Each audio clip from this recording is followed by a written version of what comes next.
ಎಲ್ಲರಿಗೂ ಶುಭೋದಯ. ನಮ್ಮ ವಿಶ್ವ ಭೂಪಟದ ಪಯಣ ಇಂದು ಮುಂದುವರಿಯುತ್ತಿದೆ. ಇಂದು ನಾವು 2 ವಿಶಿಷ್ಟ ಖಂಡಗಳ ಬಗ್ಗೆ ತಿಳಿಯೋಣ. ಮಾನವಕುಲದ ತೊಟ್ಟಿಲು ಎನಿಸಿಕೊಂಡಿರುವ ಆಫ್ರಿಕಾ ಮತ್ತು ವಿಶ್ವದ ಅತಿ ದೊಡ್ಡ ದ್ವೀಪಖಂಡವಾದ ಆಸ್ಟ್ರೇಲಿಯಾ. ಒಂದು ಖಂಡವು ವಿಶಾಲವಾದ ಮರುಭೂಮಿ ಮತ್ತು ವನ್ಯಜೀವಿಗಳಿಗೆ ಹೆಸರುವಾಸಿಯಾಗಿದ್ದರೆ, ಇನ್ನೊಂದು ಖಂಡವು ತನ್ನ ವಿಶಿಷ್ಟ ಹವಳದ ದಿಬ್ಬಗಳಿಗೆ ಪ್ರಸಿದ್ಧಿಯಾಗಿದೆ. ಆಫ್ರಿಕಾ ಉಷ್ಣವಲಯದ ದೈತ್ಯ ತಾಯಿಖಂಡ. ಆಫ್ರಿಕಾವು ವಿಸ್ತೀರ್ಣ ಮತ್ತು ಜನಸಂಖ್ಯೆ ಎರಡರಲ್ಲೂ ವಿಶ್ವದ 2ನೇ ಅತಿದೊಡ್ಡ ಖಂಡವಾಗಿದೆ. ವಿಶ್ವ ದಾಖಲೆಗಳು. ಇದು ವಿಶ್ವದ ಅತಿದೊಡ್ಡ ಬಿಸಿ ಮರುಭೂಮಿಯಾದ ಸಹಾರಾ ಮತ್ತು ವಿಶ್ವದ ಅತಿ ಉದ್ದದ ನದಿಯಾದ ನೈಲ್ ನದಿಗೆ ನೆಲೆಯಾಗಿದೆ. ವನ್ಯಜೀವಿಗಳ ಸ್ವರ್ಗ. ಆಫ್ರಿಕಾವು ತನ್ನ ಬಿಗ್ 5 ಪ್ರಾಣಿಗಳಾದ ಸಿಂಹ, ಚಿರತೆ, ಆನೆ, ಖಡ್ಗಮೃಗ ಮತ್ತು ಎಮ್ಮೆಗಳಿಗೆ ಹೆಸರುವಾಸಿಯಾಗಿದೆ.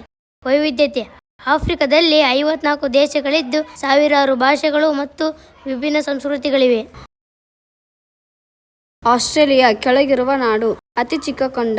ಆಸ್ಟ್ರೇಲಿಯಾ ವಿಶ್ವದ ಅತಿ ಚಿಕ್ಕ ಖಂಡವಾಗಿದೆ, ಆದರೆ ವಿಸ್ತೀರ್ಣದಲ್ಲಿ 6ನೇ ಅತಿದೊಡ್ಡ ದೇಶವಾಗಿದೆ. ದ್ವೀಪಖಂಡ. ಇದು ಸಂಪೂರ್ಣವಾಗಿ ಸಾಗರಗಳಿಂದ ಸುತ್ತುವರಿಯಲ್ಪಟ್ಟ ಏಕೈಕ ಖಂಡ ಮತ್ತು ದೇಶವಾಗಿದೆ.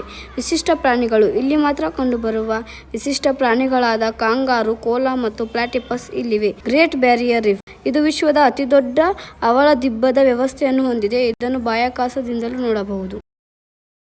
ಕೊನೆಯದಾಗಿ, ಆಫ್ರಿಕಾ ಮತ್ತು ಆಸ್ಟ್ರೇಲಿಯಾ ಖಂಡಗಳು ನಮ್ಮ ಭೂಮಿಯನ್ನು ಎಷ್ಟು ವೈವಿಧ್ಯವಾಗಿದೆ ಎಂಬುದನ್ನು ತೋರಿಸುತ್ತವೆ.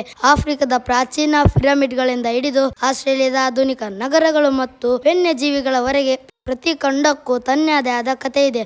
ನಮ್ಮ ಅನ್ವೇಷಣೆ ಹೀಗೆ ಮುಂದುವರಿಯಲಿ. ಧನ್ಯವಾದಗಳು.